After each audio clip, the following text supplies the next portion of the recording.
नमस्कार विद्यार्थी मित्रांनो, मी सहाय्यक प्राध्यापिका निलिमा केशवराव पवार, विभाग वाणिज्य, विषय ग्राहक संरक्षण आणि व्यावसायिक नीतिमूल्ये. प्रकरण पहिले, ग्राहक संरक्षण.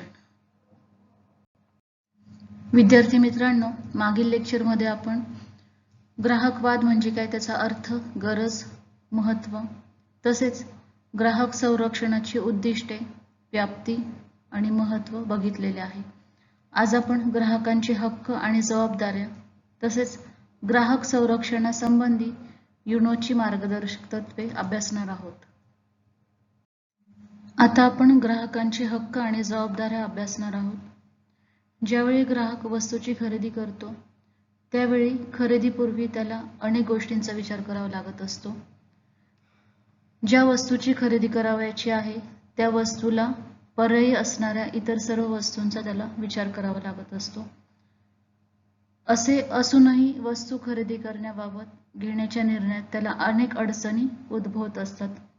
अशा परिस्थितीत ग्राहक त्या वस्तू संबंधीचे ज्ञान व कौशल्य असलेल्या व्यक्तीशी सल्लामसलत करून योग्य तो निर्णय घेत असतो व त्याचा निर्णय पक्का करत असतो. अशा विचारपूर्वक घेतलेल्या निर्णयामुळे तो एक जागरूक ग्राहक ठरविला जात असतो व तो त्याच्या कृतीने त्याच्या जबाबदाऱ्या पार पाडत असतो. म्हणून आपण असे म्हणू शकतो की जागरूक ग्राहक होण्यासाठी ग्राहकांचे हक्क माहीत असणे खूप गरजेचे आहेत. ग्राहकांचे हक्क पुढील प्रमाणे. पहिला हक्क, मूलभूत गरजांचा हक्क. व्यक्तीला जगण्यासाठी आवश्यक असलेल्या किमान वस्तू व सेवा मिळविण्याचा हक्क. यामध्ये अन्न, वस्त्र, निवारा, आरोग्य व शिक्षण यांचा समावेश होत असतो. या वस्तू व सेवा खरेदी करण्याच्या क्षमतेसाठी रोजगार मिळविण्याचा हक्कही यात अंतर्भूत केलेला आहे. या हक्काच्या पूर्ततेसाठी सरकार म्हणजेच स्थानिक स्वराज्य संस्था, यात रेशन दुकाने, सार्वजनिक दवाखाने, हॉस्पिटल्स, शाळा इत्यादी चालवितात. समाजातील दुर्बल घटकांसाठी या सोयी उपलब्ध करून दिल्या जातात. पुढचा हक्क, माहितीचा हक्क.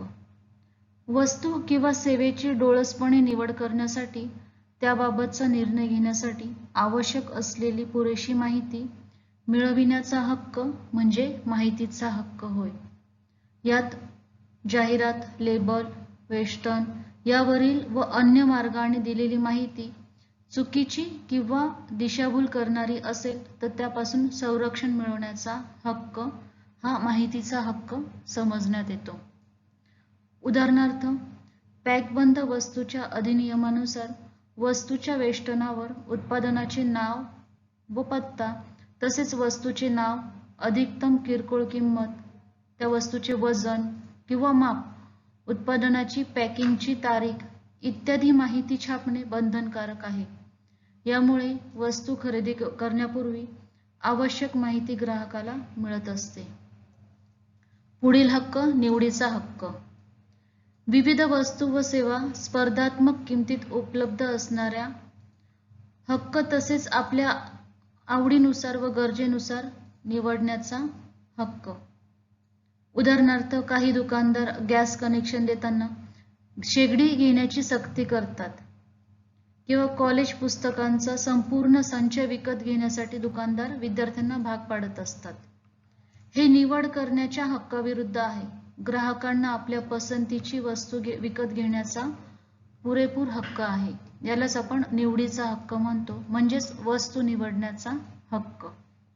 पुढील, सुरक्षिततेचा हक्क. ग्राहकांच्या आरोग्याला अथवा जीवाला अपायकारक असलेली उत्पादने, उत्पादन, प्रक्रिया, सेवा यापासून संरक्षण मिळविण्याचा हक्क.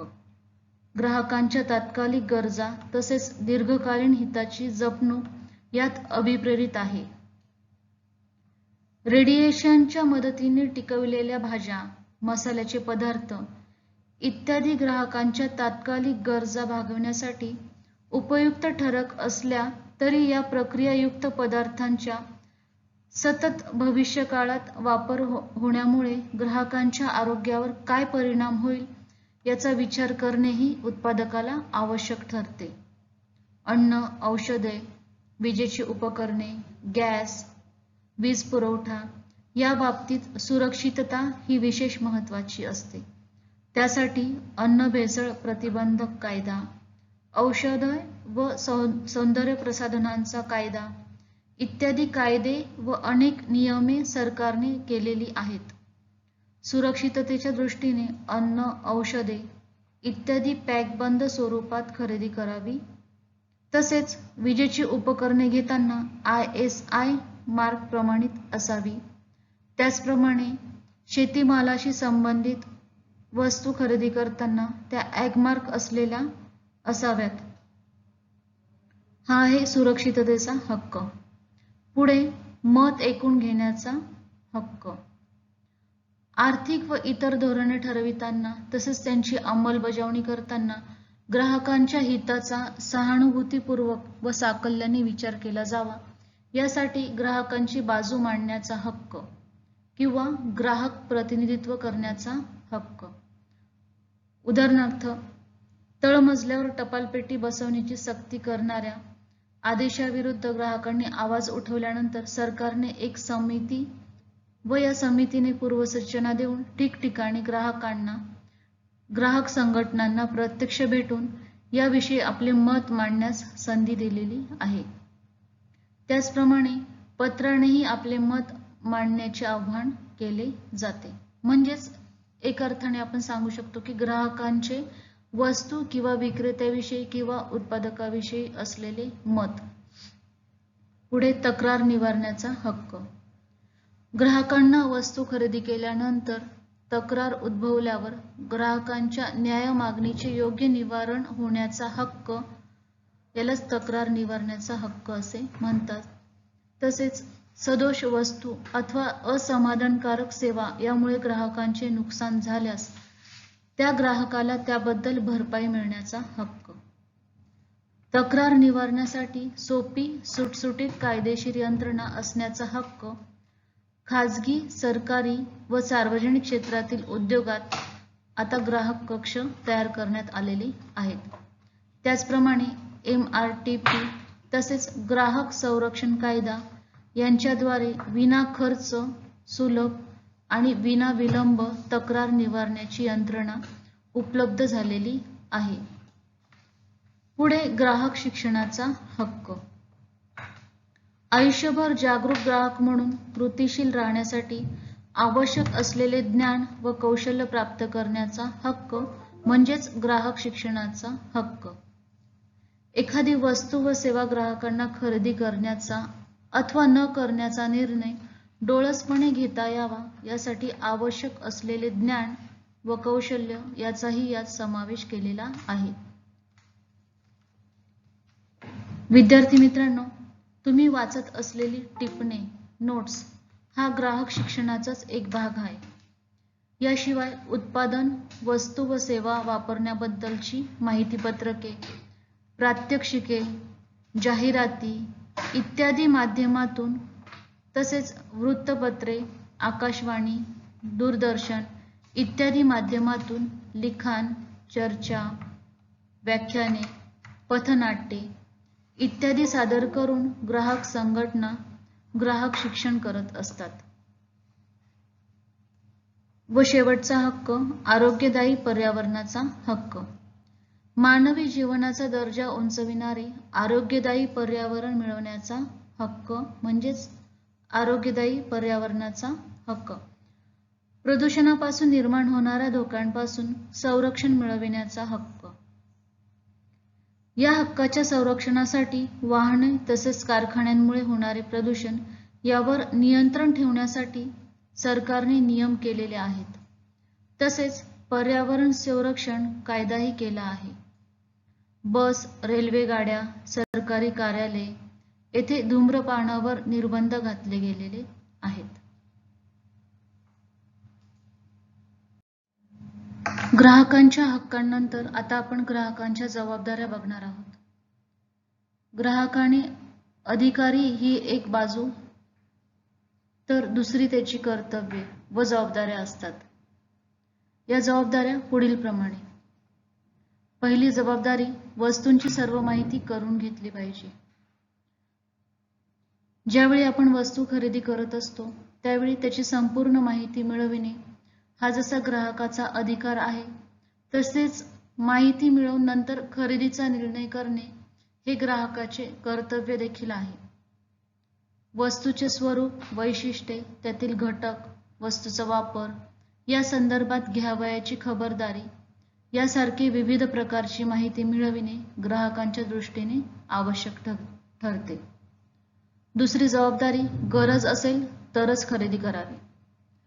ग्राहक कल्याणाच्या तत्वाप्रमाणे उत्पादनात वाढ, वितरणात समानता आणि उपभोगावर संयम हे तत्व मान्य केले जाते. या तत्वावरील उपभोगावर संयम हे तत्व ग्राहकांसाठी आहे. केवळ जवळ पैसे आहेत म्हणून अनावश्यक खरेदी करण्याची सवय अनेक व्यक्तींना असते. या खरेदीमुळे पैशाचा अपव्यय होत असतो. त्याचबरोबर जी वस्तू खरेदी केली आहे त्या वस्तूचाही अपव्यय होतो. थोडक्यात अशा प्रकारच्या खरेदीमुळे ग्राहकांचे नुकसान होते. अशा वेळी ग्राहकाने आपले कर्तव्य म्हणून आवश्यक असेल तरच योग्य प्रमाणात खरेदी केली पाहिजे. तिसरी जबाबदारी, किंमत योग्य असल्याची खात्री करावी. म्हणजेच वस्तूची निवड करीत असताना त्या वस्तूला बाजारपेठेत उपलब्ध असणारे सर्व पर्याय व त्यासाठी आकारली जाणारी किंमत याबद्दलची पूर्ण चौकशी करणे गरजेचे आहे. तसेच अनेक ठिकाणी त्याच वस्तूची किंमतही ग्राहकाने पडताळून पाहिली पाहिजे. पुढची जबाबदारी, पावतीशिवाय खरेदी न करणे. खरेदी व्यवहारातील सवयीत महत्त्वाचा दस्तऐवज म्हणजे पावती, ज्याला आपण रिसिट असे म्हणतो. पावती म्हणजे खरेदीचा पुरावाच आहे. खरेदीच्या वेळी योग्य पावती घेणे ग्राहकाची महत्त्वाची जबाबदारी असते. पावती घेतली की विक्री कर द्यावा लागतो या भीतीपोटी पावती घेण्याचे ग्राहक टाळत असतात. परंतु एक कायदेशीर पुरावा म्हणजे पावती ही होय. त्यामुळे ग्राहकांनी खरेदी केल्यानंतर ताबडतोब पावती घेतली पाहिजे. पुढची जबाबदारी, पर्यावरणाचे रक्षण करणे. गेल्या काही दशकांमध्ये पर्यावरणाच्या संदर्भात अत्यंत गंभीर स्वरूपाचे प्रश्न व समस्या निर्माण झालेल्या आहेत. पृथ्वीभोवतीलच्या ओझोनच्या वातावरणाला पडलेली विवरे, कार्बन डायऑक्साईड, कार्बन मोनॉक्साईड यांसारख्या घातक व विषारी वायूंचे प्रमाण वाढलेले आहे की ज्याला कारण औद्योगिकरण आहे. प्रदूषणामुळे झपाट्याने कमी होणारी जंगले, वृक्षसंपत्ती यासारखे असंख्य प्रश्न अधिक गंभीर स्वरूप धारण करीत आहेत. ग्राहकाने वस्तू खरेदी करताना ती पर्यावरणाला हानी पोहोचवणारी नाही या सर्वांचा विचार करून खरेदी केली पाहिजे. पुढची जबाबदारी, ग्राहक नीतीचे पालन करणे. बाजारपेठेत व त्याचबरोबर संपूर्ण अर्थव्यवस्थेत नीतिमूल्यांची जोपासना व्हावी हे केवळ व्यावसायिकाचे कर्तव्य आहे असे मानणे चुकीचे होईल. उचित व्यापार व्यवहारांचे पालन व्यावसायिकांनी केले पाहिजे असे मानणे योग्य आहे. नकली, चोरीचा किंवा चोरट्या आयातीचा माल खरेदी न करणे यासारख्या जबाबदाऱ्या ग्राहकांना स्वीकाराव्या लागतात. त्यालाच आपण ग्राहक नीतीचे पालन करणे असे म्हणतो. पुढची जबाबदारी, जीवनात घातक वस्तूंची खरेदी न करणे. बऱ्याच वेळा वस्तूंमध्ये घातक स्वरूपाच्या घटकांचा वापर केलेला असतो. काही वेळा त्यात हलक्या दर्जाच्या व स्वस्त घटकांची भेसळ केली जाते. कदाचित अशा वस्तू अगदी सहजपणे व स्वस्तात उपलब्ध होत असतात. हलक्या दर्जाच्या घटकांचा वापर करून उत्पादित केलेल्या वस्तू ग्राहकांच्या दृष्टीने घातक व हानिकारक ठरू शकतात. म्हणून ग्राहकांनी अशा वस्तू खरेदी न करणे. शेवटची जबाबदारी, स्वदेशी वस्तू खरेदी करण्यास प्राधान्य देणे. प्रत्येक ग्राहक हा आपल्या देशाचा एक महत्त्वाचा घटक असतो. देशाचा नागरिक या नात्याने आपल्या देशाशी त्याच्या निष्ठा व भावना बांधलेल्या असतात. त्यामुळे स्वदेशी व्रताचा स्वीकार करण्याची जबाबदारी ही ग्राहकावर येत असते. आपल्या देशातील उद्योग व्यवसायाची प्रगती व्हावी देशाची आर्थिक प्रगती सुधारावी तसेच देशाचा विकास व्हावा यासाठी ग्राहकांनी स्वदेशी वस्तू खरेदी केल्या पाहिजे हे त्याचे महत्त्वाचे कर्तव्य ठरत असते. ग्राहक संरक्षणासंबंधी युनोची मार्गदर्शक तत्वे. संयुक्त राष्ट्रसंघाची ओळख आता आपण आधी करून घेऊयात. संयुक्त राष्ट्रसंघ ही एक स्वतंत्र राष्ट्राची आंतरराष्ट्रीय संघटना आहे. जागतिक शांतता, गरिबी विरुद्ध उपाययोजना आणि अन्यायाविरुद्ध लढण्यासाठी दुसऱ्या महायुद्धानंतर अनेक राष्ट्रे एकत्र आली. जून 1945 मध्ये 51 राष्ट्रांनी सॅन फ्रान्सिस्को येथे सभा घेतली. जागतिक शांततेकरिता सर्वांनी आंतरराष्ट्रीय स्तरावर एकत्र येऊन सामूहिकरित्या प्रयत्न करण्याचे ठरविले. याचा परिपोष म्हणजे संयुक्त राष्ट्रसंघाची स्थापना होय. आज जगातील बहुतेक राष्ट्रे म्हणजे सन 1991च्या दरम्यान 191 राष्ट्रे या संघाचे सदस्य आहेत. राष्ट्रसंघाचे मुख्य कार्यालय न्यूयॉर्क येथे आहे. संयुक्त राष्ट्रसंघ हा देश नाही, तसेच हा संघ कोणतेही कायदे बनवत नाही. आंतरराष्ट्रीय स्तरावरील देशादेशांमधील वादविवाद सोडविण्याकरिता राष्ट्रसंघ सर्वतोपरी प्रयत्न करून त्याबाबतची ध्येयधोरणे ठरवितो.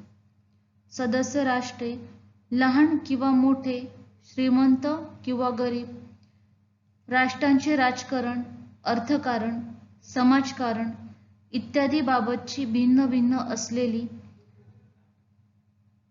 असलेली सर्व राष्ट्रे तरी सर्वच विषयांवर मते मांडण्याचा तसेच स्वतःचे विचार मांडण्याचा आणि ध्येयधोरण ठरविताना मतदानाचा हक्क हा सर्व सदस्य राष्ट्रांना आहे. संयुक्त राष्ट्रसंघाची उद्दिष्टे. संयुक्त राष्ट्रसंघाच्या सनदेत समाविष्ट असलेली मुख्य 4 उद्दिष्टे पुढील प्रमाणे. पहिले उद्दिष्ट जागतिक शांतता प्रस्थापित करणे. दुसरे सर्व राष्ट्रांमध्ये मित्रता आणि बंधुता यांची वाढ करणे. तिसरे उद्दिष्ट गरिबांचा उद्धार, एकमेकांचे स्वातंत्र्य आणि इतरांच्या हक्कांची जपवणूक करणे.